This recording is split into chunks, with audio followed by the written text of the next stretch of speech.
FedEx full, we commanding the block. Burgundy and gold, got the city on lock. Hustling plays, they don't need to pretend. DC reppin' strong and we fight to the end. Commanders moving, no breaks, no pause. Hands in the dirt, respecting the call. K-Dot and Amik, dissect the grind. District divided with city in mind. Join the damn squad, don't miss a bit. And you gotta spread the word, so shit is shit. K-Dot. District Divided, a DC sports podcast, more specifically, a Washington Commanders podcast. I'm Amik. That is K-Dot. This episode, the Commanders made a new signing at cornerback, so we're going to talk about Ahkello Witherspoon signing with the team real quick.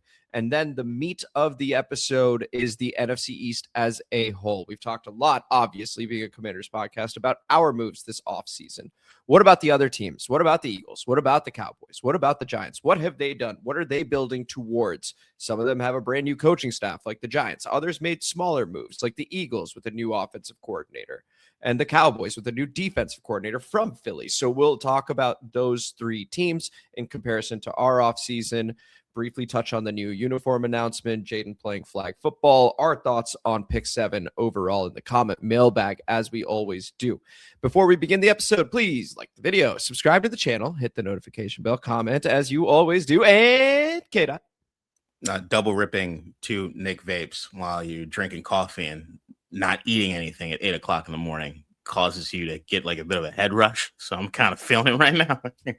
I almost passed out for a second. Share this shit. And that is bad news for me because that is my fitness guru on the other side of the screen. And let's go ahead and talk about Ahkello Witherspoon signing with the Washington Commanders. So for those that don't know, we only had 3 corners with experience on the roster before this signing was made. Of course, we have Mikey Sainristil, former second-round pick a couple years ago. Trey Amos, last year's second-round pick. And then we signed Amik Robertson. Ahkello Witherspoon joins this room, 6'2", 215 pounds, former third-round pick of the San Francisco 49ers in 2017. So he's a bit older, but he has the size that the other corners simply don't have. Trey Amos is the closest one in terms of size over here. Ahkello Witherspoon projects to play on the outside, just providing some more versatility for guys like Mike Sainristil or like, Quan Martin even is someone I've mentioned in the past, but Amik Robertson as well. So what do you make of this move, Kid? More of a depth signing, or do you actually see, hey, Ahkello Witherspoon, good player, could start? He could start, but I think that's more indicative of our secondary than this Witherspoon. It's like the fact is that like this name, everything. I was kind of weirded out almost to some degree by how much I've seen his name plastered over everything. Where it's just like, is this guy actually a name? Oh no, he's not. This is just it's quiet time right now. This is bargain bin shopping for Adam Peters, finding someone who, I mean, he's got starts for LA like over the last few seasons, and if you look at his numbers, what you probably are seeing more than anything else is inconsistency. So the hope is that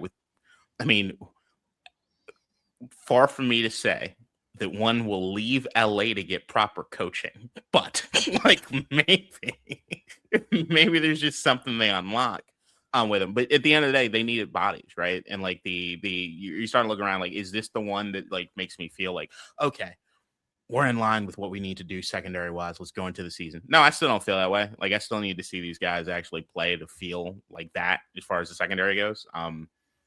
Like I could still see bodies there, but I mean, they needed people, they needed guys. And it's, I think it's also very important to them, as you could see, that they have guys that they have histories with. At least they know kind of the makeup of the person.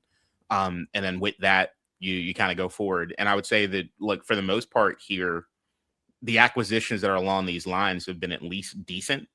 If not, I don't think anyone has been necessarily terrible. I mean, that's the thing, is like the only one that I can look back and just say, I mean, everybody knows what I'm going to say is Marshawn Lattimore. But beyond that, like everybody else has been sort of like, okay, everyone sucked last year. So yeah. Like where are we at? Yeah. And so this, again, at minimum, a depth signing. And your best case is that he is healthy, right? He has battled some injuries in the past couple of years, and he is able to start on the outside and, again, provide you some versatility. Looking at Brian Flores and his defense, and the reason we bring up his name for those that are unaware, Durante Jones right under him, right, as his second-hand man. They don't really focus too many resources on corner. a lot of their resources tend to go to the defensive line and more so to linebacker and having versatility in those spots, right? And so the idea is when you bring a lot of pressure quickly, right, then your corners are asked to do a little bit less. With Ahkello Witherspoon's size, you're hopeful, and reach, you're hopeful that he is able to make a play or two with quick pressure. Right. I think that's the idea behind this signing. And also we just need bodies, right? 4 corners right now. Right. So we are going to need to add to that. That is now 72 spots taken. We need to get to 90 before training camp. We have 6 picks. Right. And then an expected arrival of Brandon Ayuk, but we'll see. That's very much dead for the time being as the 49ers continue to shop him. And we'll see what ends up happening over there. Any final thoughts here on Ahkello Witherspoon before we get into the NFC East as a whole, K-Dot? As everybody, I'm kind of hoping, but what it is you just described as far as the Brian Flores defense in the sense of like what position groups, I just hope the secondary steps up from what it is I've seen. It desperately needs to, because the secondary was a nightmare last season. So it can only get better. Let's go ahead and it can stay the same. I don't think it can get worse. You think it can get worse? I don't know, man. I don't know. I don't like to put that juju out there. That's just the, you don't say that. Just don't say that. We're open to all possibilities here at Divided. Let's go ahead and talk about the NFC East as a whole. So this exercise goes through. Have you seen a Nathaniel Hackett led team? Like, things can always just. It's a good point. That's a really good point. And on the fly, I don't really have a counter for that. It can get worse. You're right. Let's hope it doesn't. So hey, you remember Horny for Zorny? You remember where that turned? We got off to a fast start with Jim Zorn. That was because it was the Greg Williams, Joe Gibbs team. Also, shout out Jim Zorn waiting it out and making sure he got fired so that he got paid. Everyone's like, resign. Nah, fuck Dan Snyder. That was exactly right. Love him to death. Love Jim Zorn. We're in the year 2026. Josh Harris is the owner. Dan Quinn's the head coach. The NFC East, a number of teams made a number of moves, but we are going to set the context for this by quickly reviewing our situation. So you're going to see a graphic over here. Thank you, K-Dot, showing our offensive numbers, our defensive numbers, and then not every single addition, but the key ones, right? So it's Odafe Owe, it's Leo Chanel, Chig Okonkwo, Amik Robertson, Nick Cross, Kalevon Chason. You won't see a name like Tim Settle there, for example, but plenty of players that will still be productive for us. Or Witherspoon, as we just mentioned, right?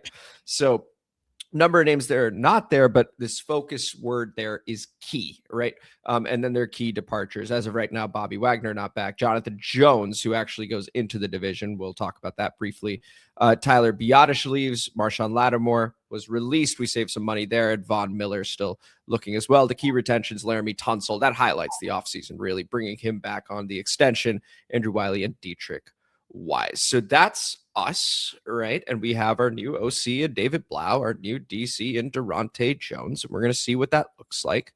But it's been a while since the Super Bowl champion has not won the division, right? So it is very, very important that step one, win the division, right? And so who we're chasing right now will be the Philadelphia Eagles. So let's go ahead and look at them. K-Dot, thank you very much. Once again, they were 11-6 last season to win the division.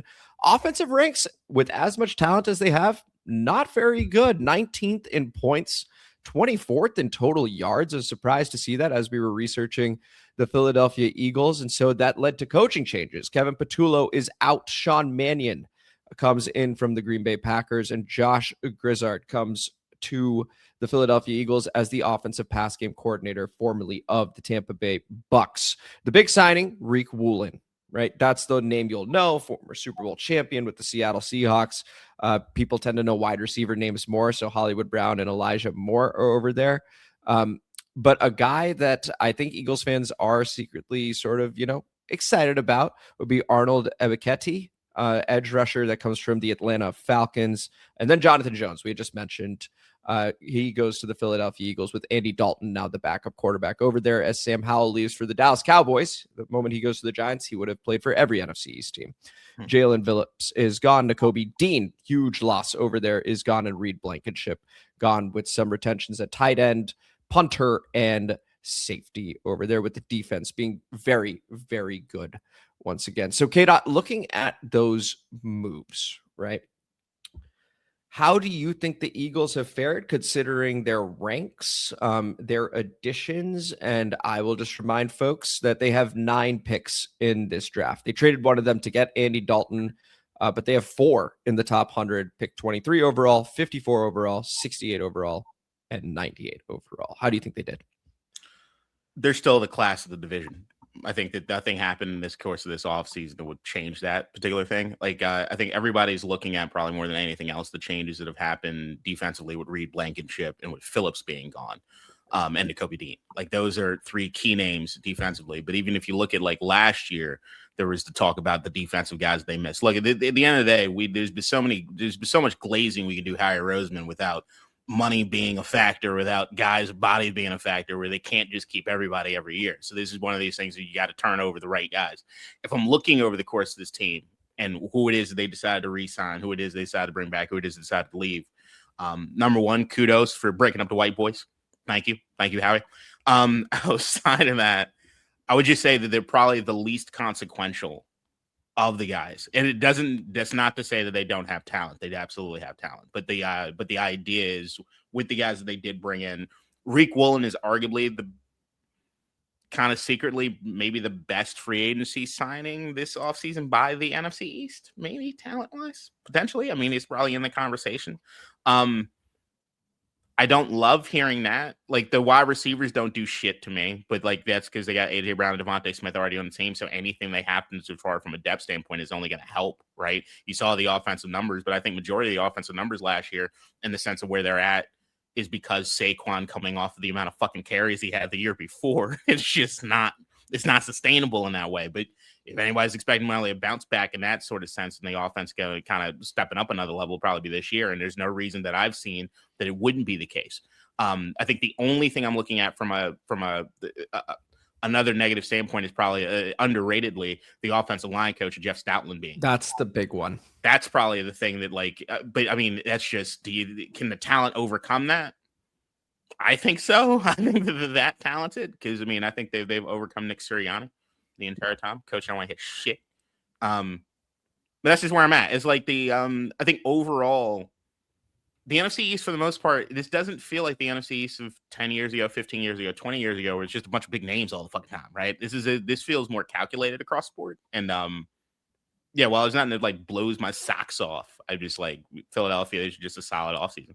Yeah, you had mentioned Jeff Stoutland. That's the name I'm most interested in because he is just revered by Eagles fans, by everyone in the NFL. You'd be hard-pressed to find another famous offensive line coach, right, that also gets paid a whole lot of money as Jeff Stoutland did. There were some rumors around, was his role in the offense diminished with Kevin Patullo being the offensive coordinator? But even after Patullo leaves, Stoutland, retires for the time being, or at least says he's not returning to the Eagles. So maybe he does look for work later on, but that is a big loss. And they definitely are dependent. All teams are dependent on their offensive line, but the Eagles in particular, because they almost got Saquon Barkley the rushing record. Like, that's how good that offensive line is. And they missed Lane Johnson for a lot of the season last year, and their record with versus without Lane Johnson is staggering. So if that offensive line is healthy, I think those numbers shoot up for the Philadelphia Eagles. I was very surprised to see that they were 24th in yards, 19th in points for as talented as they are. So a lot of this will also depend on Sean Mannion. Does he have a good scheme? Is he able to connect with these players quickly? What about Josh Grizzard, the pass game coordinator? So there's clearly an emphasis on the pass game, right? What are we doing over there? Defense has always been good. Those are obviously big departures in Reed Blankenship and Nakobe Dean. There might be a minor step back, but first round last year, they take Jahad Campbell, right? So like, this is just the factory of the Philadelphia Eagles and still 4 top 100 picks. Yeah. What's going to be interesting to me, do they trade AJ Brown? Because when I look at the mock drafts, a lot of them have them taking a wide receiver, specifically Omar Cooper from the Indiana Hoosiers, right? With 23 overall. And there's also like, if a Kenyon Sadiq slips, it seems like they really want to tie it into the future. They bring back Dallas Goedert, but it was after like a week or two. So clearly they were looking for another one. David Njoku still available as well. I'm curious to see what they do in the draft because they still have plenty of picks to play with over there. But if I compare them to what we've done, I think we've completely revamped our defense. I think they're just the factory, and does it continue? And there's still questions on the offenses. There has been for years, especially with the pass game. So intrigued to see what happens there, K-Dot. Yeah, completely different timeline. This is them trying to maintain their dominance, right? But the only thing you need to see as far as that goes is it's Howie Roseman and 4 picks in the top 100. I'd expect 2 of those guys to be ready to fucking play, right? So like at least. And not to mention, as the thing that they do a really good job of is that they have so much talent that they can insulate some of the young guys and allow them to kind of come on the way they need to without rushing it. But that's the way that Philadelphia positions himself every year is that they get to actually do best player available. Yeah. Like that's the thing that they can legitimately do that. And I don't think anybody needs to question it. And even though the tight end thing is like, you bring back Goddard, but they're bringing back Calcaterra. So like, there's look, man, it's just one of those things, embarrassment of riches. Like that's where they're at from a talent standpoint. It's just whether or not they're going to hit a point where some of these guys just maybe get too old, but I don't think they're there yet. And like, they're just going to continue to get this machine kind of going. But that's just a testament to how much there's a reason how he gets glazed the way that he does. It's like they did build something like legit. I think the only time you really look at him and say if there's any issues is probably a personality thing or like a team clashing sort of thing. And you look at like CJ or you look at AJ or wow, a lot of acronyms. I guess is a problem. Maybe that's their plan. I mean, maybe, but and I think that more than anything, of course, they're going to be working on the passing game because, I mean, what are you going to say to Saquon? What are you going to say to Saquon? You do better? Fuck off. I think everybody looks as far as offensively, unless you're an Eagles diehard, and says that the person that they probably want to have step up more than anything else is Jalen Hurts and what's happening with the passing game and to keep the receivers happy and not malcontent. And I think that if you look at the numbers offensively, like, okay, they can step up in that regard. And I won't hear anything other than that. I know people like to say that Jalen Hurts is like underrated in a sense, but there is a level when you look at the rest of this team that he could step it up a little bit. I think this is the year you find out, right? Because a lot of last year, it's Kevin Patullo, right? And the year before that, well, the running game's so good, right? After that, there's no more qualifiers. It should have been Jalen Hurts gets credit for the Super Bowl. Of course, beyond that, step it the fuck up. Like it's what it is. Like we're too far gone. Like we know who you are. You've won something. Like nobody's criticizing that aspect of it. But from a regular season, regular productivity, this is the way we feel, and this is the way we feel going into the playoffs about a team. You got to step it up. There's got to be more consistency there. And that's why they made the moves that they did. Again, Kevin Patullo out, Sean Mannion in, and a new offensive pass game coordinator. Huge emphasis over there. One loss, as we get into the Cowboys in just a moment, will be Christian Parker. He's the defensive pass game coordinator. He leaves the Philadelphia Eagles. So that secondary already really, really good. They do lose Reed Blankenship, excuse me. What does that look like, right? Like maybe there's a minor step back, but it's such a talented unit. You really don't expect it. And Vic Fangio is one of the best in the business. So we continue to chase the Philadelphia Eagles. Say that again. I think right now you got a coaching staff full of guys that want to retire. Yeah, there were rumors. Vic Fangio was like, maybe I don't think Vic wants to do this anymore. But I think that, there's just, I mean, Dom and Nick, they just keep dudes around, and it's like there's. As long as Big Dom's there, they're a problem. All right, let's go ahead and talk about the Dallas Cowboys last season, who finished 7-9-1, but offense was not the problem. In fact, they were humming. 5th in points, 2nd in yards, 2nd in pass yards, 8th in rushing yards, and 8th in yards per attempt rushing the football there with Javonte Williams. So offense looks great. Defense, absolutely atrocious. 32nd in points. Believe it or not, worse than us. Worst in the league. 30th in yards. 32nd allowed in pass yards. 23rd in rush yards. And 26th in yards per attempt. So just a horrible, horrible defense. And so they respond by firing defensive coordinator Matt Eberflus. And they bring in Christian Parker, who we spoke about last segment. He is now their defensive coordinator. So those are the coaching changes along with their ranks and their key additions. They trade for Rashawn Gary. So they continue trading with the Green Bay Packers. Then they pick up Jalen Thompson, Kobe Durant, PJ Locke, Otito Ogbonia, and then Sam Howell, who once again, now this is his 3rd NFC East team. Matt Hennessy and Tyrus Wheat are the additions over there. The big departure, Osa Digizua, they get a 3rd round pick in return. Then there's Jalen Tolbert, Wanye Thomas, Jack Sanborn, Peyton Turner, Robert Jones, Brock Hoffman. The retentions, George Pickens on the franchise tag as of now, and then Edge Sam Williams and Corey Ballantyne. Over there, they've got 2 first-round picks, Skate 12 and 20, and then they've also got the 92nd overall pick in the 3rd round. So 3 in the top 100, but 2 in the top 20. What did you make of the Dallas Cowboys offseason? Micah Parsons trade was stupid. That's what I get working out. I look at everything that they've done, and I'm looking at that defense saying, I don't think, unless they really got a lot of faith in that defense coordinator really changing everything, I don't think they got any better necessarily defensively. I think that the big changes that need to be made as far as them defensively happen over the course of last season, and maybe it made them better in certain spots, but overall they're still just not there. The only thing is that there's nothing I think that they can do defensively that's going to keep pace with what they can do with throwing the fucking football when they got the receivers that they do. This is kind of what it comes down to. So, like, at the end of the day, from a complimentary football standpoint, I think the biggest thing that they probably need to figure out, like, I think that their running backs overall did better last year than most people would have expected them to. But that's the one thing I think that they need to make. Like, if there's one team that could, like, really use a Derrick Henry, somebody they just have out there and just run 3 downs and just play it, like, help the defense in some sort of capacity instead of just throwing the fucking football, that's them. And I don't think that they've addressed that. They're still fun. They're going to be fun to look at offensively. But there's nothing that I'm saying that, like, really blows my socks off as far as this. Like, I'm looking at the grades, and, like, that's the thing is, like, overall, I'm just fun everybody. It's just like there's a bunch of, like, C pluses, B's. It's just whatever. Rashawn Gary, okay.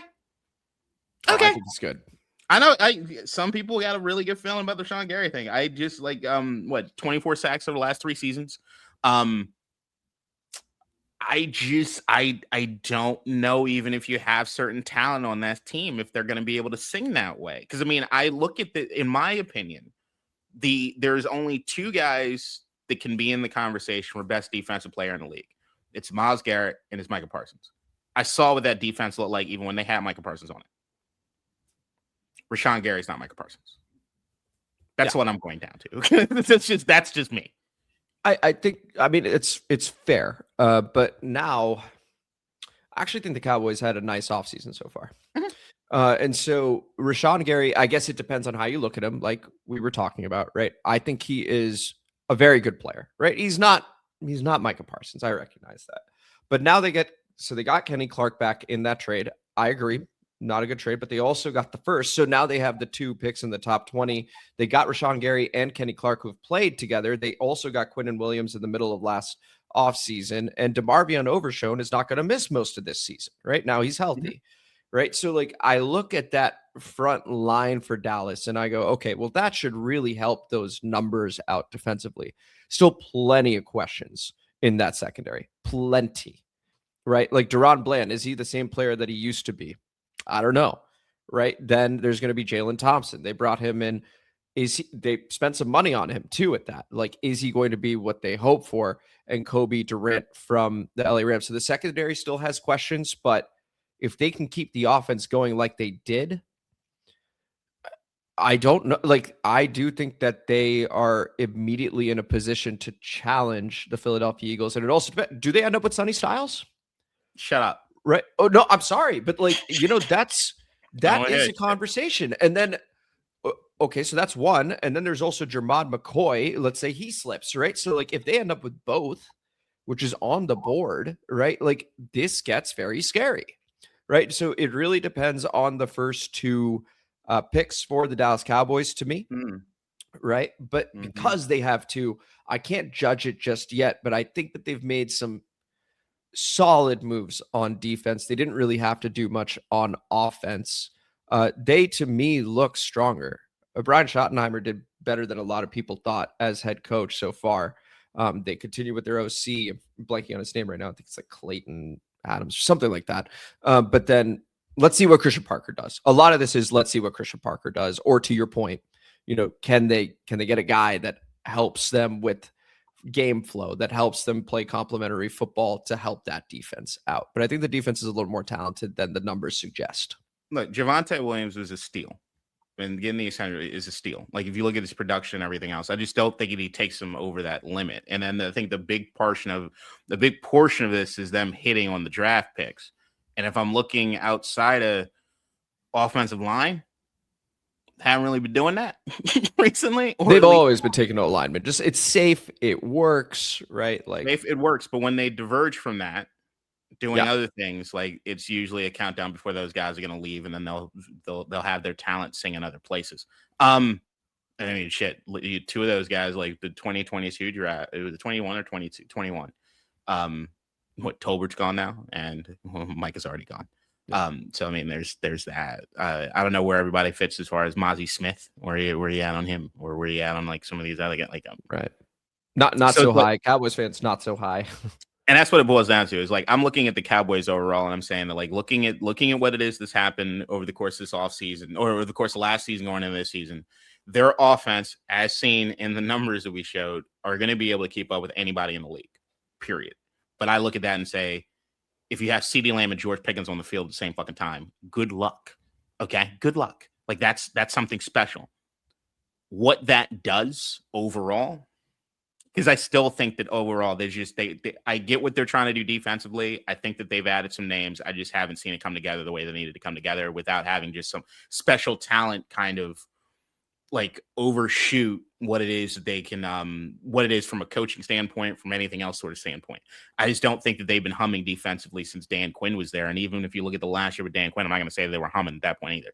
I just think that right now you got a team that has not done the best job as far as building completely out. I get what they're doing as far as the offseason. I'm not going to criticize it all that much. I just don't think they've made the steps they need to make unless they crushed in the draft to take that next step. But once again, that offense, as long as they're scoring points, I mean, if everybody in the NFC East takes a step back defensively, which is a opportunity, there's a chance. And if that's going to be the case, then yeah, they're going to be right in it. But like, if I'm going to pick them to do anything, no, sorry. I think a lot of this depends on how they handle expectations. So just before typically, right? So just before the start of last season is when the Micah Parsons trade happened, right? And so all of a sudden there was a deflation, right? Like I was here in Seattle when that happened. I don't remember that. Well, there might be breaking news, I guess. Like maybe there'll be a huge trade now that K-Dot is over there in Seattle. But what you need to he's in Seattle again. Maybe Seattle just goes back to back Super Bowl champions. The thing about Dallas is last season when that trade happened, they were like, oh, season's gone. And it was from a record standpoint, but the offense being as good as it was, there were questions about Brian Schottenheimer. Like, is he any good? Or he had the Jerry Jones intro presser where he's like, I took a huge risk on this guy, and literally just points at him. He's just sitting there awkwardly. Like, it looked funny. But I think he did a solid job for his first season.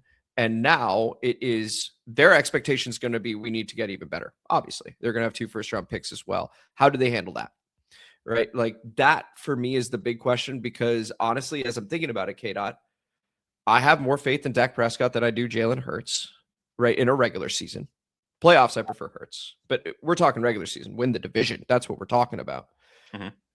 If the defense does get the necessary help with those first-round picks, I might like Dallas over Philly in the regular season. Just those 2 teams is what I'm focused on right now. I still think we had a better offseason than both those teams.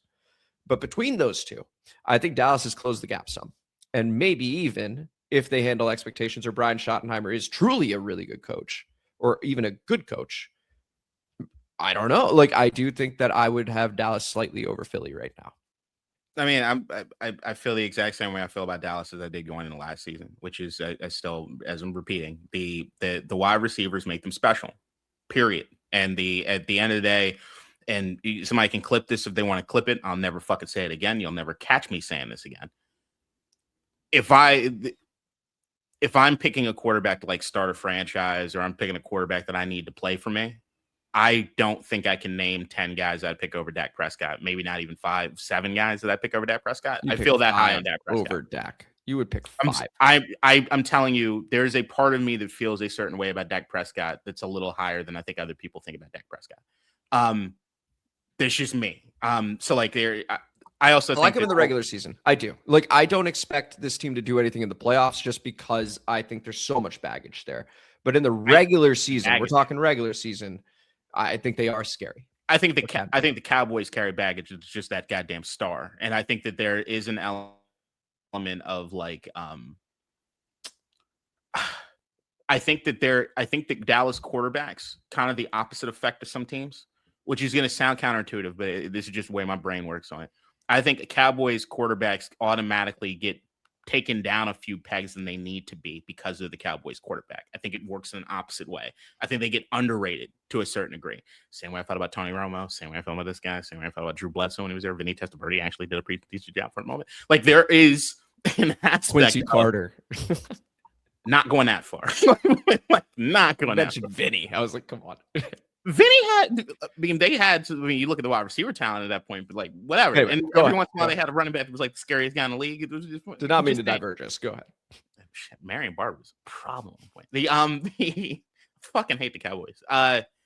It's just this just feels like the Cowboys always, man. And it's just, I'm not seeing enough that I've seen that changes philosophically that makes me feel as though they're going to be in a much different standpoint. And they're putting a lot of faith in that the coaching staff is going to be the way it is. Look, I like Brian Schottenheimer. I love his dad. But I still think overall offensively, I'll give him credit for getting more out of Javonte Williams than I thought they were going to get to. But at the end of the fucking day, they have George Pickens and CeeDee Lamb on opposite sides of the fucking field with Dak Prescott throwing the fucking football. And so what I'm saying, well, that's what I'm saying. So I think that the moves they're making defensively, along with some of the return from injury, right? And depending on the first two picks, what do they do with them, right? If they take guards again, then I'm just like, okay, whatever. Like, it's the same old Cowboys. But if they do go Jermod McCoy, for example, who won, which some people think Mansour Delane is clear-cut number one, and others are like, it's a debate. I'm of the idea that it's a debate. Like that could be huge for them. All right. And then what do they do with pick 20?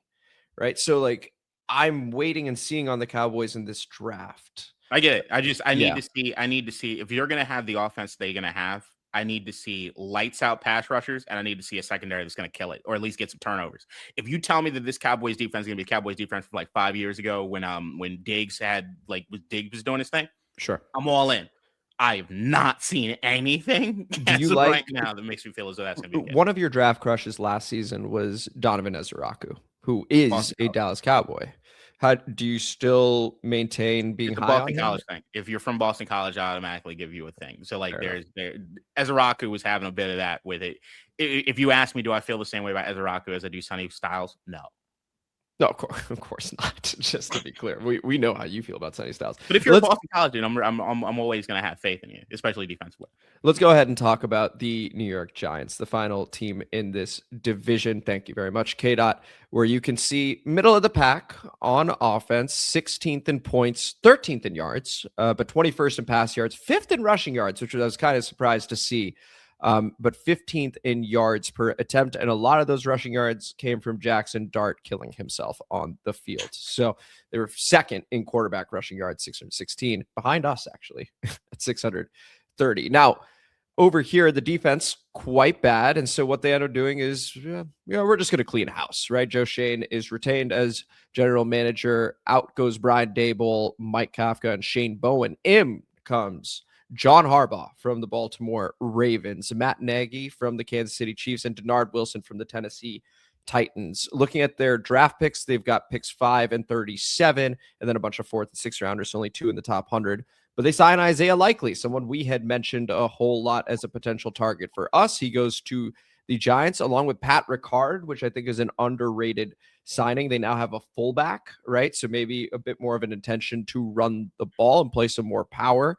Darius Washington, corner over there. So that's already 3 Baltimore Ravens, and the punter, Jordan Stout. Other names, Tremaine Edmonds, linebacker. Very good signing for them. Greg Newsome to help that secondary. Once again, I mentioned Darius Washington. A couple wide receivers, Darnell Mooney and Calvin Austin, Jason Pinnock, Jason Sanders, the new kicker, Elijah Campbell, and Sam Roberts. The retentions, Michael McFadden, Jermaine Illuminor, Aaron Stinney, Josh Azedu, Isaiah Hodgins, Evan Neal. What a disappointment he was for them so far. Maybe he turns it around. Doubt it. And then the departures, Wan'Dale Robinson, Cordell Flott, Daniel Bellinger, Austin Schlottman. I believe they all go to Tennessee to follow Brian Daboll over there. Dane Bolton, Casey Kreider, and James Hudson. Lots of names over there. Apologies for the laundry list. But a lot of new faces, K-Dot, as John Harbaugh comes in. That's the real big signing for the New York Giants, right? A mainstay for the Baltimore Ravens for the longest time. You could see he brought in a lot of players from the Baltimore Ravens, hoping to have some influence in that building as well, speed up the learning process for the guys that are already there. Jackson Dart going to be quarterback. Malik Neighbors is going to be back. Is he going to be the same year one after this injury? Maybe we'll see, but he is a dynamic talent. And yeah, those other moves. What do you make of this offseason?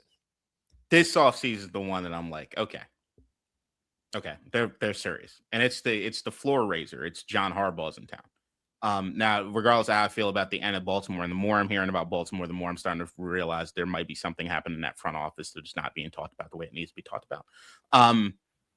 But Harbaugh himself, I just think is a floor raiser, and I think like going into what it is they've done this offseason, like what they're doing with the Patrick Ricard, what they did as far as Isaiah Likely, like those two things alone, as far as bringing those guys from Baltimore over there, just to me speaks to a philosophical change as far as like what they're going to do. I just think that I think New York has been a situation in the last few years where they have just not gotten the output from the talent that they might have. And I think that there's also an element of Jackson Dart probably being better than most people thought he was going to be.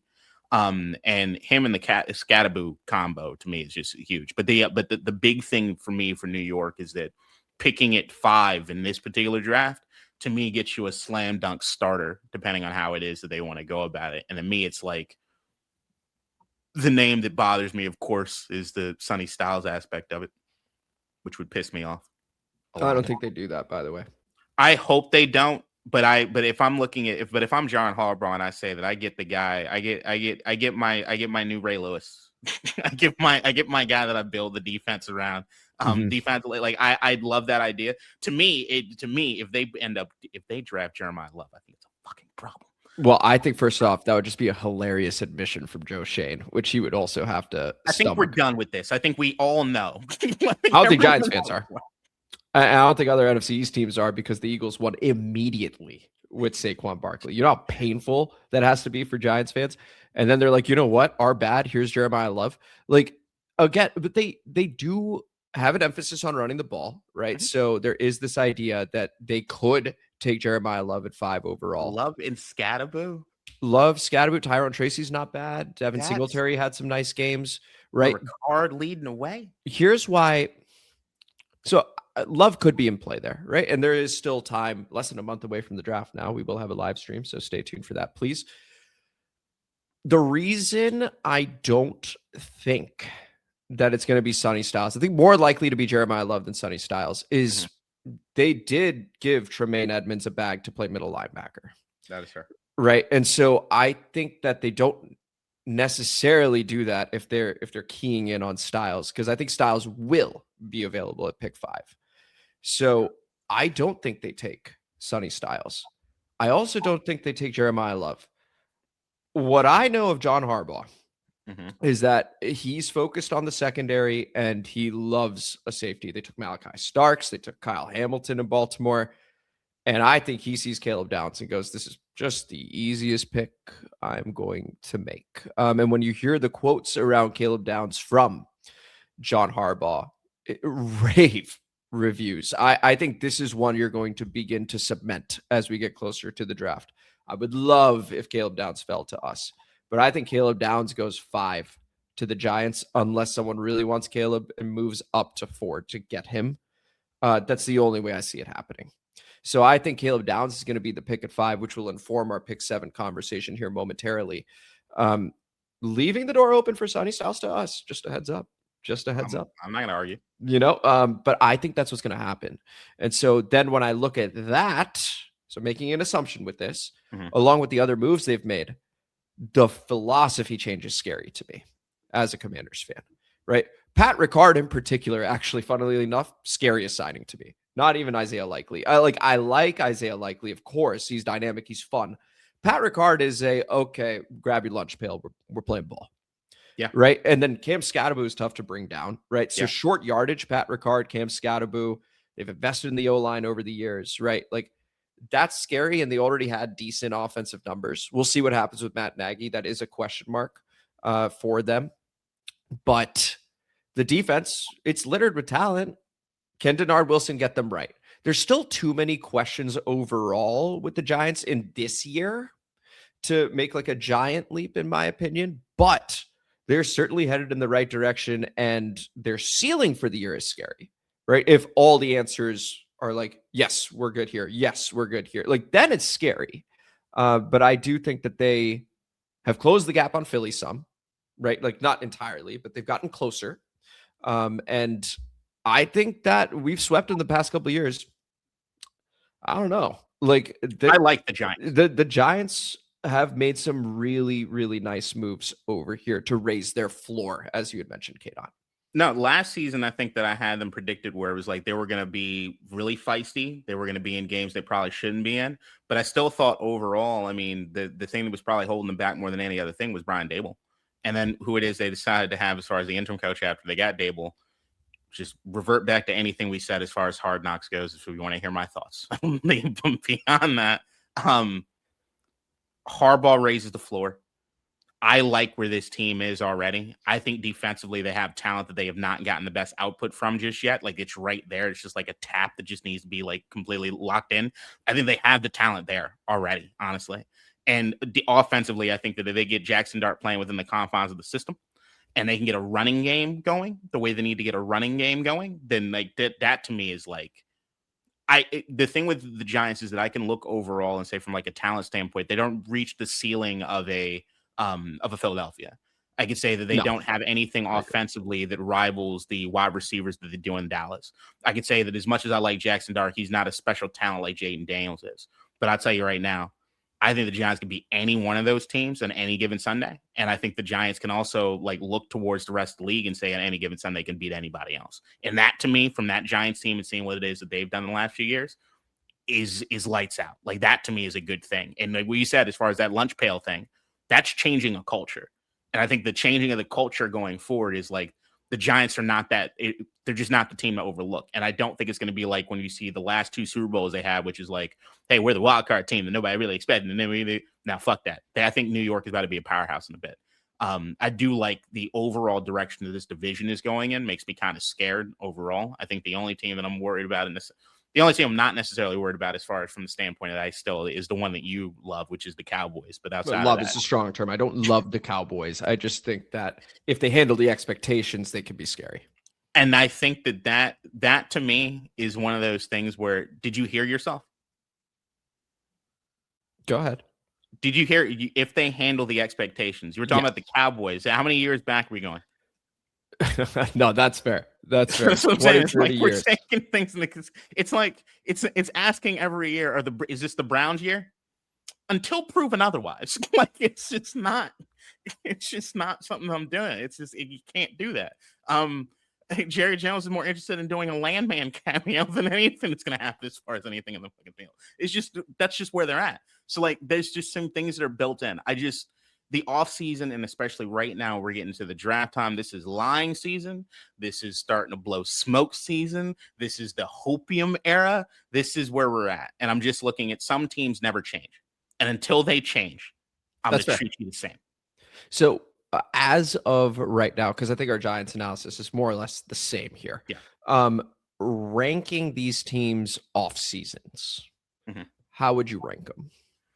If we're ranking, so this goes into a standpoint of like, if you're ranking as far as the moves that they made, are you ranking as far as what do you think that does as far as jockeying them in position or the jockeying? Yeah. Yeah, if the jockeying standpoint, I'd still say that from a talent standpoint, we're kind of in that still similar territory. I'd put the Eagles still number one because they go into a draft where they have 4 picks in the top 100 and they can just do best player available. They put themselves in that position. I'd still put them number one overall as far as the offseason, but that has a lot to do with what the position they put themselves in, right? Beyond that, I'd probably say second best would probably be the New York Giants. And I'd say the New York Giants because of the John Harbaugh floor raising. I look at that and I'm like, okay, that's something. Third, I'm going to put the Commanders. And the reason I'm putting the Commanders there is that they rebuilt the defense. Like, that's something. Like, the proof is going to be in the pudding of whether or not it actually works compared to what it is we saw last year. So that's why it's just they've made enough moves where if you're looking at just the savvy, the spending, the anything like that, like if I'm looking at just what somebody did over the course of the offseason and getting a grade, we're probably number one in the division on that. But if I'm looking at where it's happening as far as the jockeying, I can't put us there because I haven't seen the product yet. I don't know what we're looking like offensively. I don't know what we're looking like defensively. Like, I got to see them do something. And then last would be the Cowboys, because I really do think that they, like, as much as I could see what it is they're doing with certain things, I still think they only got the one special thing, and they haven't necessarily addressed what really needs to happen to make them take the next step, unless they draft Sonny Styles, in which I might do something harsh. So my rankings right now. So having done this exercise, I had different levels of impressed for each of them just based on what they're attempting to build. With the Eagles, like you said, they could do best player available, and it's easy for them. Like, they are able to lose talent and not worry too much about it, and they continue to have top 100 picks. So by default, and they live in expectation, and they either deliver and they win a Super Bowl, right? They've done a couple of those kind of recently, or they don't. But when they don't, it's still a playoff appearance. It still seems to be winning the division, right? So, like, they're still the favorite, just to be abundantly clear, right? But I think that Dallas has closed the gap on them a good amount. I think we have too. If I had to rank the offseason so far, this excludes the draft, right? So far, I would actually have the Giants 1. Just because, again, that culture change, I can see it quite clearly. I remember when Dan Quinn came here and we made those signings. It was quite clear. We went on to have an amazing season, right? I see that with Harbaugh and what he's trying to do. I put us at 2 just because we revamped so much, right? That I go, man, like, I can begin to see that we're all about depth. We're all about being good in a number of places. And I think good in a number of places, when you have a quarterback as talented as Jayden Daniels, I feel good about that, right? Like, I feel good about what we've done over there. Number 3, Dallas Cowboys, just because I'm higher on Rashawn Gary than some other folks are, and DeMarvion Overshown. I think him coming back is very underrated.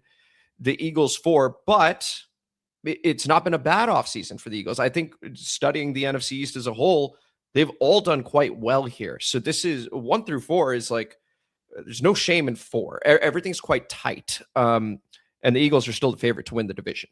So, like, that's how I conclude this whole thing. The draft is going to be very telling. This is where the Eagles will probably leapfrog some teams, right? 4 picks in the top 100. You revisit this, Eagles jump up to 2, maybe even 1, depending on who they end up with. It's going to be interesting. Yeah. No, I don't disagree. I'm not going to go as far as to say it's like a pick your flavor sort of thing, but I think that the way that these teams have been, they're in very different stages timeline wise, and where the front offices are, where the teams themselves are. It's just it's night and day across the board. There's not a lot of similarities amongst any of these teams right now. And that's, to me, is what makes it fun. And what made Hard Knocks at the end of last season such a fucking disappointment is that there is so much fun in this division as far as shit that's happening, as far as storylines, as far as like what the changes are going to make. I do think that we have the most fun division in football in that sense. Like, going into this season, I think that there are more question marks as far as like where everybody's going to end up here than there might be anywhere else, like as far as from a parity standpoint. So, like, I'm all in. Yeah, no, it's going to be a very, very exciting division. And please drop your comments as well in terms of how you'd rank the NFC East team so far in terms of their offseason, or just as of right now, how do you see the division going 1 through 4? Right. Yep. So while I have the Eagles in last place in terms of the offseason so far, I still have them as the favorite, for example. Right. So, like, you can do what you want with that. And so now let's go ahead and quickly touch on the new uniforms that were teased a little bit by Commander's Twitter and Commander's socials. Frankly, they're going to come out April 15th. A lot of hope for these things, K-Dot. What are you hoping to see with the new uniforms? I think I got spoiled in one of their videos where they showed all the goddamn jerseys and face masks and everything. By accident, yeah. I think it was like, the Dan Snyder area isn't completely dead. No, I'm joking. This felt like a Jason Wright rollout. I think everybody is, look, I haven't seen this much unanimous like praise for something outside of the stadium, which I think everybody's on board with. The stadium's great. I think the only point of friction is whatever they've talked about with this parking garage situation that's happening. Beyond that, I think everybody, we all loved the jerseys last year. Shit, I loved the jersey last year because it allowed us to play with the scheme here on the podcast as far as some of the stuff goes, and I prefer that look. So like, I'm stoked. I love the direction of the organization. All the superficial nonsense like that goes around the team, the stuff that doesn't really make a difference as far as the wins or losses. Well, maybe the new stadium will help that. I think more than FedEx or whatever the fuck we call it now. I'm feeling really good about all those things. I love all the intangible pieces, all the little superficial bullshit. I'm loving the direction we're going in as far as that. And I love that we are going in that direction and the fan base can shut the fuck up so we don't need to talk about it all the time. I'm excited for these new uniforms. I think we had the brief sort of transition period with the Commanders, like, okay, whatever uniforms or whatever, we don't even really fully believe in this rebrand at the time. They were being forced to do it, right? The context around the Commanders rebrand was we had any number of various things, including some sexual misconduct allegations, right, within the building that the NFL and in the financial skimming, right, that was happening with Dan Snyder. Like, you name it, we did it as a franchise. It was horrible. And so eventually, and there was pressure on the name already, they were finally like, okay, change it. You're forced to change it or you're going to sell. He ends up doing both. But he just picked a pretty tragic name, the Commanders. So long as we win, I'm excited for the new uniforms. I think you sounded like Caroline Levitt defending the history of the administration. There is no defense for what we did. There's no defense for what we did. The nicest recap of the Dan Snyder era I have ever heard. Misconduct was like the nicest term I could have used. They were pouring out the cheerleaders. Dog. What are we talking about? It's truly horrible. There were congressional hearings. You see, my thing is, if we dive into that and then we go, what are we doing with our first round pick, K-Dot? It just is sort of a big swing. So I chose to use the term misconduct. Yeah, okay. The fact that there's a good chance the reason that fucker's on a yacht is to hide from crimes. Is he on a yacht right now? Do we even know? Huh? Do we know that he's on a yacht right now? I'm assuming he's on a yacht. Once again, international law. Epstein Island's on the move. I'm sorry. That's going to get me sued, isn't it? The island's on the move. Wow, not where I was expecting the new uniforms to go. Although I don't remember Dan Snyder's being in the files, but somebody else is in the files, and he has pick one, or not pick one, round one, pick 7. As we just go ahead and venture into that. What an electric new uniforms topic we had there. As we now venture into this topic. So I have made it known that I am of the firm belief that the Giants are going to take Caleb Downs. Yeah. And even if they don't, that means that Caleb Downs is taken sooner. I don't see Caleb Downs going beyond pick 5. Mm-hmm. If he does, he's still my pick at pick 7. But with that, K-Dot, I'm on the Sonny Styles train.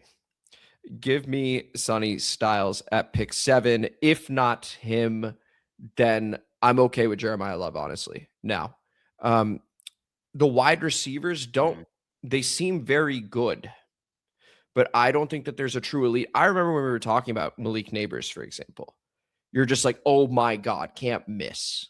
The conversation around the wide receivers right now is pick your flavor. Who do you think's better, right? Jordan Tyson, Carnell Tate, and Mekhi Lemon, but they're not being spoken of as these truly elite guys. And Greg Cosell just did breakdowns on these wide receivers, and he's like, I really like the gems in the 3rd and 4th round, right? So like when I hear all that, I don't want us to pick a very good player. I want us to pick someone that could be elite. And I think that's going to be Sonny Styles or Caleb Downs or Jeremiyah Love. So that's what I would do. Again, Mansour Delane, that's a pick your flavor between him and Jermon McCoy. I think both are excellent blue chippers. So I'm fine with either one of those as well. But right now, it's Sonny Styles or Jeremiyah Love based on who I believe will be available at pick 7. Go ahead. Yeah, I think last week I said that I was shutting down the door to Jeremiyah Love as far as the running back thing. It's open again. They could go anywhere except for quarterback and at that pick, and I'm good with it. They could trade down and I'm good with it. The only position that I look at in the sense of I don't like doing the value thing. To me, it's like if you got your guy, you like your guy, pick your guy, and then it's whether or not he was good or bad. That's it. That's all I need to know.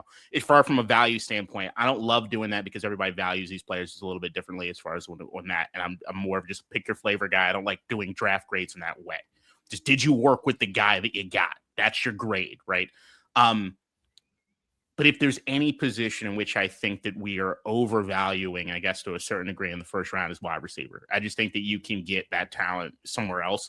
So I think that like staying at pick 7 and like drafting at pick 7, the only thing you might see me have a little bit of hesitation or a little bit of pause on before I probably sell myself on it is if they went wide receiver, if they went Mansford Delane, like at pick 7. To me, it's like that. Those are two guys that I would expect you should be able to trade back a few picks and still be able to land on, and then have more draft capital. So that would be me. But if we're talking about the dudes that I find to be special in this draft, and that's the Loves, that's the Downs, that's the Sonny Styles above them all, I don't give a fuck. Give me any one of those guys, and I feel completely content with. So, like, I do love that this particular season, this particular offseason, we're not on that Philadelphia Eagles standpoint in the sense that they got the riches. We've got enough question marks that anybody from a talent standpoint that could potentially get special, we need them in the building. So like, that's my thing is like, I understand trading back to get more draft capital, but I'm telling you, if I see Downs or I see Styles or I see Love on that board at 7, when you need somebody special in the building, I'm very hard pressed not to make that choice. I'm also going to float this idea, which is that Jeremiyah Love represents further Jaden Daniels protection, right? Because what ends up happening, I'm not talking about pass blocking. I'm talking about more design runs for a running back that you drafted so high, right? That even if he's a little underwhelming his rookie year because maybe we need to improve the scheme or the offensive line, whatever, that's one less play where Jaden Daniels is involved with his legs, less touches, him throwing less touches, which excites the fuck out of me, right? Because 17 games of Jaden Daniels with a revamped defense, I want to know what that looks like, right? So then, or what that looks, yeah. And then that just, I think about the Chiefs, right? And I'm so high on Jaden Daniels. I think a lot of fans are, maybe not as high as I am, but damn high, right? Like, I see the Chiefs with an older Travis Kelce, who's very, very good still, right? But then the other receivers are, and if we do end up with Ayuk and we already have a Terry McLaurin, right? Like, I feel comfortable enough with that, with Jaden being as good as I feel he is, right? That then Jeremiyah Love represents some protection and the defense is good enough that Jaden can be able to do something. So I'm just floating that idea around Jeremiyah Love almost being like, not an O lineman, obviously, but somebody that gets the ball out of Jaden's hands even quicker than a wide receiver would. So that's something I just wanted to say. No, I don't deny that either. I would just say that from a running back standpoint, in the sense of getting rid of the football, I think Rachaad White takes care of a lot of that. But the pass pro, certainly. And catching the ball out of the backfield. And then you also look at from a standpoint of like, while he was far from perfect, he did show flashes of it, was McNichols in doing that and the same role with us, right? So you got two guys that kind of fill that. I would tell you, just reminding of like you being the one that probably pressed this issue more than I'm pressing this issue, is the wide receiver standpoint as far as the future with Jaden. So like, in my opinion, it's once again, it's like, I'm of the idea, while I would pause if they were to draft a Carnell Tate at pick 7, I can make sense of it if they really do think he's that good.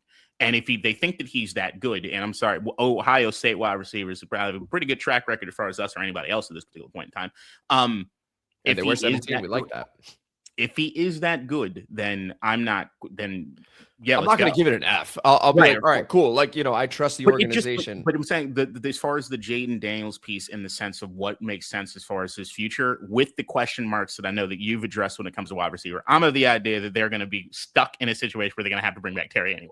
That's my opinion. But the idea, that, by the way, I don't mind it. But I do think that people will look at Adam Peters a little sideways if it happens that way, though.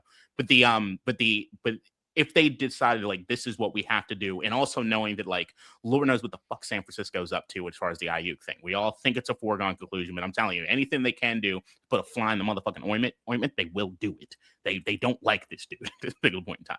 And they know he wants to go to Washington. So anything they can do to trip that the fuck up, they're going to try. But if you got an opportunity and you think that Carnell Tate will be the best wide receiver in the room the moment you draft him, then do it. As of right now, my ranking would be Caleb Downs, who I don't think will be available. Then Sonny Styles, then Jeremiyah Love. That's how I do it. Those are my ranking of those 3 players, and I want one of those 3 players as of Styles, Downs, right now. Love. And your Styles, Downs, Love. So we're both on the defensive side of the ball. Styles, Downs, Love in the sense of the order in which would make me the most excited to see on the team. If I'm looking pure talent, Styles, Love, Downs. Okay. Cool. Let's quickly squeeze in Jaden Daniels playing flag football. Sorry, I meant to bring this up here. The reason I don't pick Carnell Tate at 7 is that I just think you need to sign OBJ. Let's talk about flag football. OBJ did have a really, really nice catch in the end zone from Jaden Daniels, and you want OBJ. But first things first, did you have a problem with Jaden Daniels playing flag football? Because a lot of local media did. I get it, because I will tell you this: if Jaden Daniels had gone down hurt, we probably break in with an emergency episode, and we are pissed. So it's one of those things where it's like, I get it. I'm just not that big a bitch level where I'm going to complain about this shit. Like, it's flag football, and I'm sorry, but if my quarterback getting hurt playing flag football, then I'm just looking at him like the only dude that I looked on that field and I was like, you don't need to be out here is Joe Burrow. I was like, get the fuck. Yeah, he was actually getting hit. Like that was funny. At that point, I was like, okay, it's no longer a Bengals problem. This guy just finds a way to get hit. Like there's some energy who's putting out where he just gets rocked. Multiple times, Jaden throwing to Joe Burrow is just trying to run. I'm like, dog, cut that the fuck out. But Jaden himself, I think the thing that was it was illuminating to me. He was clearly the best player on the field as far as designed or built to play flag football. You could see it. And you could see a lot in the hip movements and stuff as far as his elusiveness. But what I also saw in that was reasons why that motherfucker gets hurt. It's like, you were so elusive. And this is going to sound so homoerotic, but it's whatever. Them hips don't lie, bro. Like he is. There's a reason he's so good. The way that he has this second nature of being able to like dodge things is just sort of like, that's probably one of the issues you're having in the league is like, you're not necessarily preparing yourself the right way for the hit. You are still trying to be elusive. Like that's something that I looked at if I was a coaching staff of Washington being like, yo, we got to figure out a way to take that, but make sure that you're doing that and like sliding out of bounds, or you're doing that and like getting down, or you're doing that. It was like, dog, that shit looks so cool, but it just unlocked like this. Right. Hey, we need you to protect yourself. Do you know how hard it is to ask somebody that's that talented and that elusive to not be? Right? Like to know, because in his head, he's going to see a defender and be like, I got him. Right? Like that is the thought. And for him to go, but coach said, like, it just doesn't work. Right? So to your point, there's one way it should work though. It's sitting him down and saying, Jaden, you are on pace to be the highest paid player in the history of the National Football League, but you got to be around. Yep. No, actually, that is the only conversation you can have. Right. That would work. Right? Like you will be. You're about to break everything as far as from a record book standpoint if you stay healthy. Let's do that. Let's do that. I had zero problem with Jaden playing. He's young. He had some fun. A lot of these guys play basketball in the offseason. I think that could be tougher. Like you land awkwardly, something like that. Pulling some flags off of somebody, I got no problem with it. Just to be clear. I don't like the way you said that. What'd you have a problem with? I'm just saying, I got props more than anything else of Team USA whooping the shit. They were awesome. By the way, they shut down the conversation real quick. If NFL players want to go out and say, oh, they didn't try it, that's fine. That's their prerogative. These guys showed out. Like different sports. Team USA was awesome. But what I'm saying is the injury risk in flag football, I view is quite low. Right? Like the only thing that you can really do is pull a hamstring or so. It's going to be more of a muscular, like that's my only what I saw out there did only that's 6 weeks you're back well before. I would say the only thing that brought me any concern is the way that it's a different sport. It's a different sport. And the way that they went about it, you can see once again Jaden was more prepared for it than any of the other guys were in that sort of sense. Although the Hurts to Devontae looked legit. How about I show speed being damn near step for step with Devontae? Man, I'm not gonna say I actually do like speed. I like speed and I like Kai Cenat. Like those two guys, as far as in the streaming world, the two guys that I'm actually rooting for. But I think people need to start realizing that as much as Logan Paul and I show speed are athletes. They're elite. They're elite athletes. I'm sorry, Logan Paul rushing every fucking down was legit. I can't stand that motherfucker. But and I've seen him wrestle. Like those two guys, Speed kept up with Smith. It was just that's he's on nuts. a corner. That's a Heisman Trophy winner at wide receiver. No, he looked like a running back at some of the point. It was like I was kind of like, I wouldn't mind seeing Jay Nance hand the ball off to him a few times. Give He's it a shot. fast. I'm just saying. That's all. The two things I saw is that Speed needs to get a workout. Logan Paul also needs to get a workout and sign OBJ. Before we go to the common mailbag, if I gave you OBJ, Ayuk, Terry, how do you feel about that? I know that I shouldn't like it, but I love it. And there it is. And with that, we go to the comment mailbag featuring a new intro. Well, I'm working on another one because I don't love this one as much as you guys love this one, but I'm just saying. And now the Coming mailbag time, you motherfuckers. District divided, beat the brakes off of suckers, pull up and fall in. Spread the word and get your ass in line. OGs and new blood, it's your goddamn time. This is the gospel, ho, and we spit it like scripture. Burgundy and gold got the whole damn picture.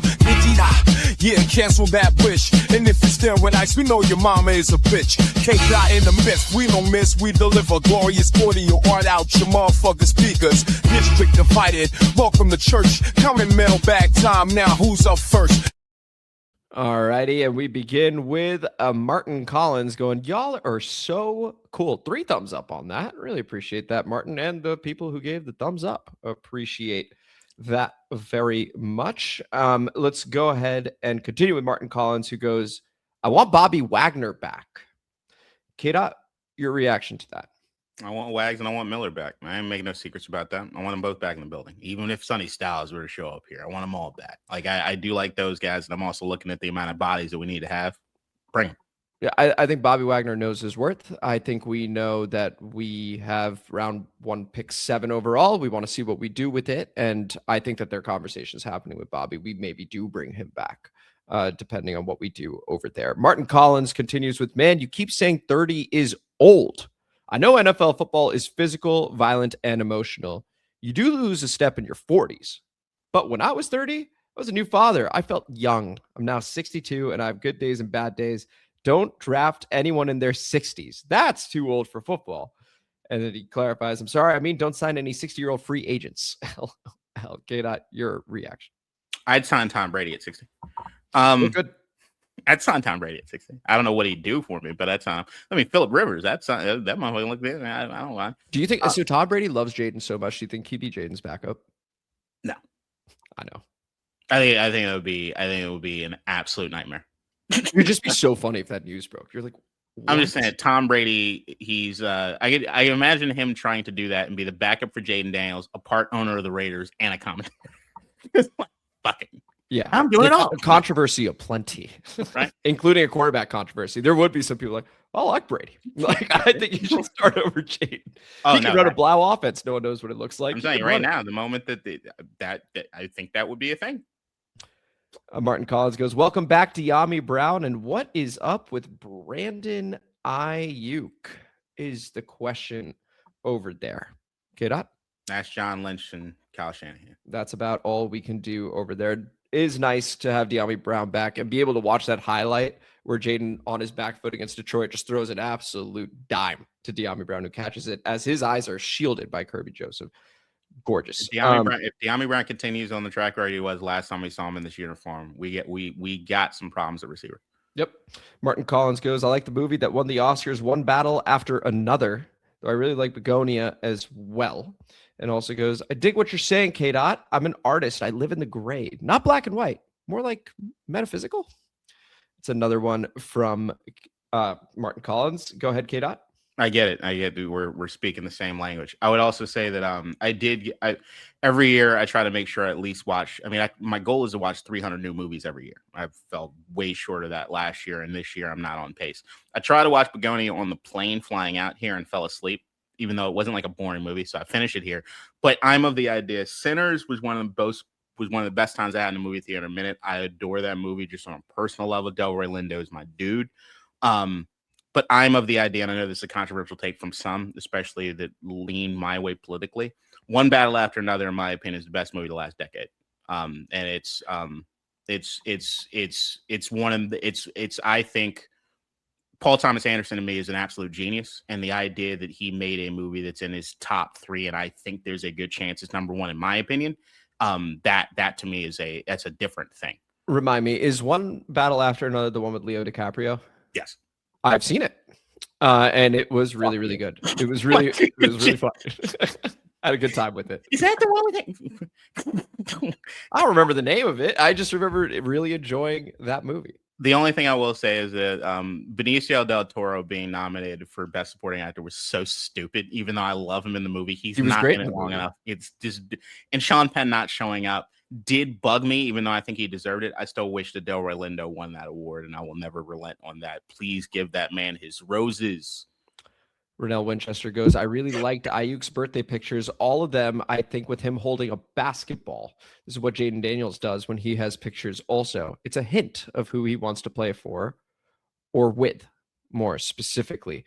Also has to be said, Carnell Tate was dribbling a basketball before the Ohio State Pro Day, so everybody dribbling a basketball these days. Kate, how your reaction?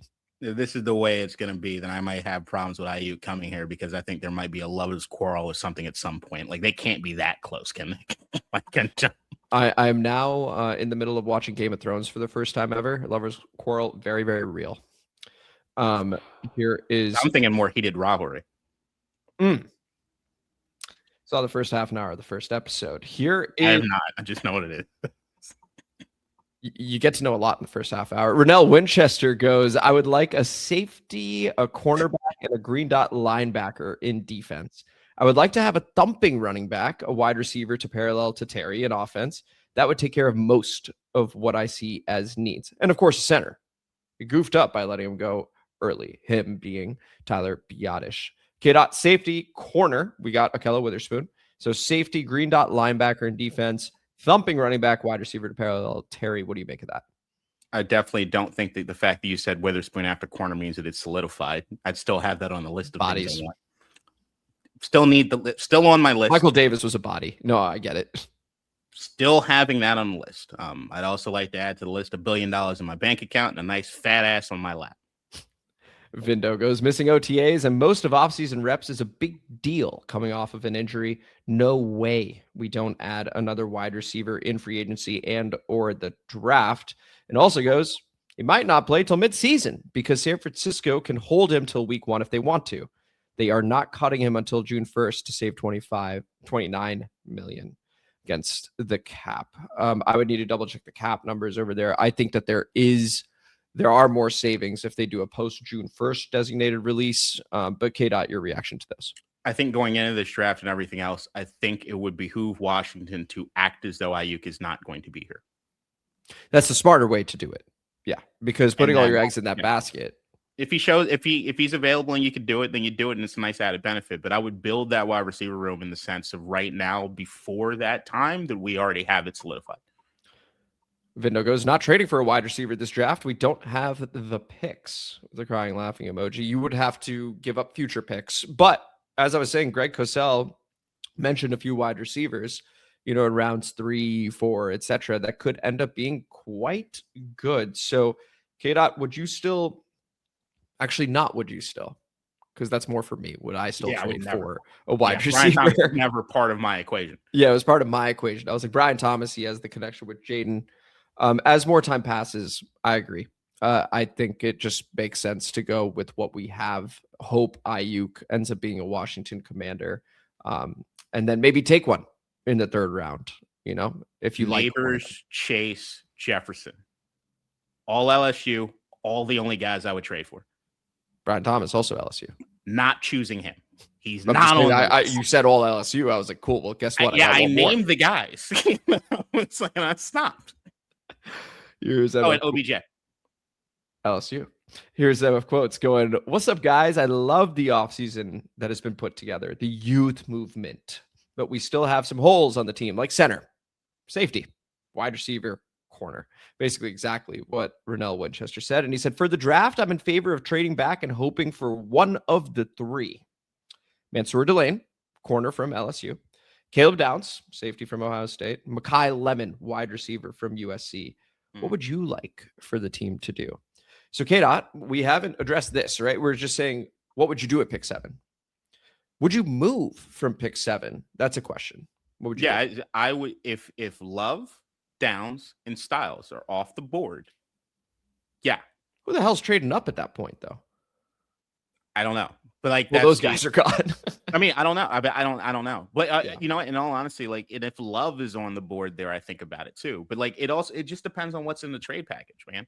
Like, if we're gonna get a lot more bites at this as far as in like the top 100, then okay, let's go. But then if you're not, I want somebody special, and those are the names that I go off of. Is like, if those 3 guys are available, I'm turning in the card. If they're not, then I'm going to see what's out there as far from a trade bet. But you're right, with those 3 names off the board, who is moving up? So if I added as a 4th option trade back, right, to drafting, it would be the 4th option. It would be the 4th option. So it would be one of those 3 guys. Then trade back. I'm in the same boat. I just don't know who would trade up, but it's not for me to know. Right. Another team is like, oh my God, we can take our wide receiver of our choice, and we're worried the Commanders are going to do it. Cool. That would actually work great with me. I'd be very, very happy with that.